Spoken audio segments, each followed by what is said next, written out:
the state's constitution.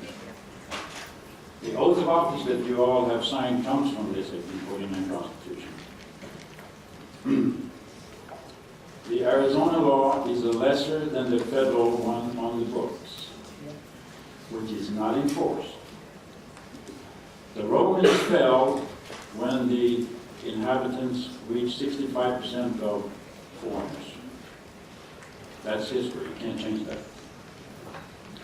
The feds failed in one of its few mandates in not violating the 10th Amendment. Janet Brewer said on radio that they're drowning. They welcome the feds to do their job, but they're not doing it. And she actually said, we're trying to get the feds to do their job. Only lawbreakers needs to worry, nobody else. One state is finally trying to obey the federal constitution in this matter. California hasn't. Arizona is the first one. Not to support the federal constitution in this matter. And by the way, the oath mandates that the California Constitution mandates that the federal constitution is the highest law in the land. No federal, no state law is any higher. Everything is lesser. Not to support the federal constitution via the federal or state enforcement is treason against the Constitution.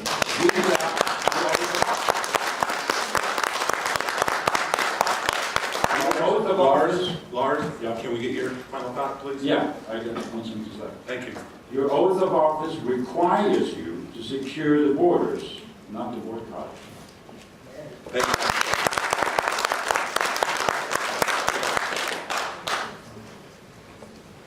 I'm Jim Ricketts. I'm the district leader for the 5th Congressional District for the Independence Caucus.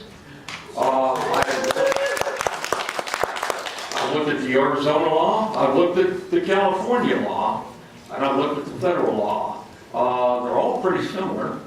One big similarity, one thing about all of them is that if you're here legally, or if you're a law-abiding American citizen, you should have no problem. If you're here illegally, goodbye, so long, hasta la vista, baby. We don't need you here because you don't respect our laws.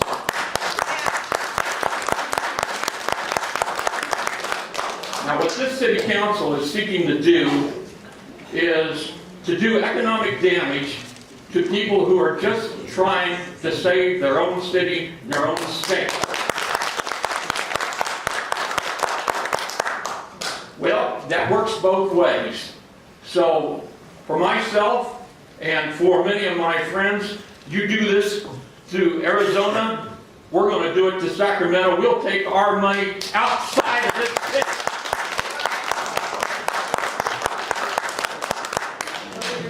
Now, I'm represented by a gentleman. I'm from District 1.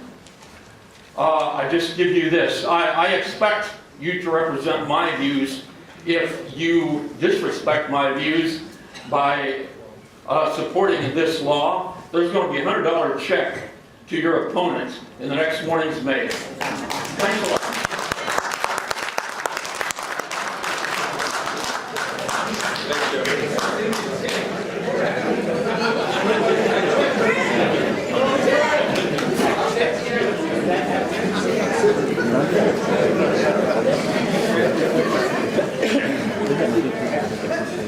Yes, sir. Hi, my name is Rick Southern. I'd like to address this council on the proposed boycott of Arizona and ask what part of this state legislation impacts or pertains to the Sacramento City business. This seems to be more about pandering to the Latino community in an election year. And California have more pressing issues with state employment at 12.6% and city, county, and state budgets in the negative. This city council seems to be worried about other states actually trying to legislate fiscal reform and provide security to its residents.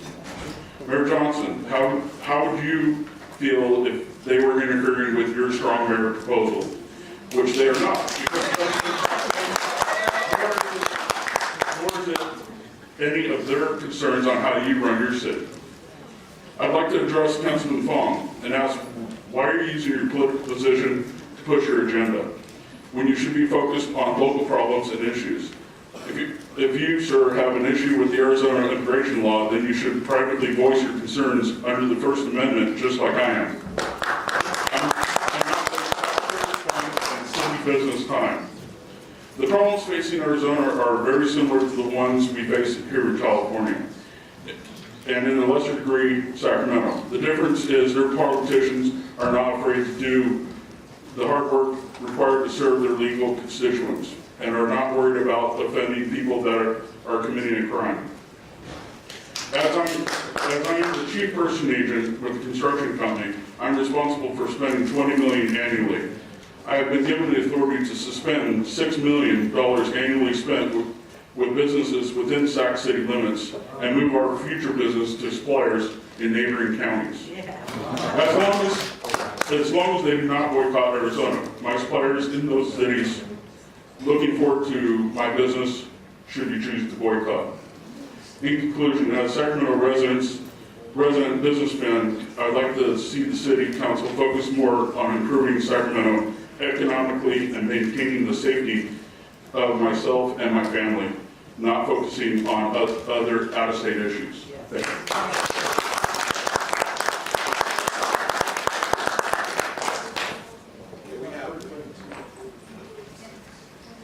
All right, about 8 more speakers. Thank you, ma'am. Hi, my name is Jem. I'm sorry I forgot my notes. What's your whole name? Jem There. Rivera. Thank you. Okay. I'm just curious, Mr. Fong, I know you requested that the study be done from the neighboring cities, but I'm wondering if you requested any studies from the state of Arizona on the toll illegal immigration has taken. And has anybody else here maybe talked to their counterparts in Arizona cities to see how they felt about the immigration law? I know that Arizona had to pass this law for a reason, and I'm wondering if anybody's asking themselves, why would Arizona pass such a strict law? What would be the reasoning for that? And maybe, call some of your counterparts in Arizona and ask why. Also, the lady who was doing the synopsis of the law stated that in the law, it says that residents of Arizona can now sue any official who does not enforce this immigration law. So that also tells me that the people of Arizona are sick and tired of their city officials not enforcing the immigration laws that are already there.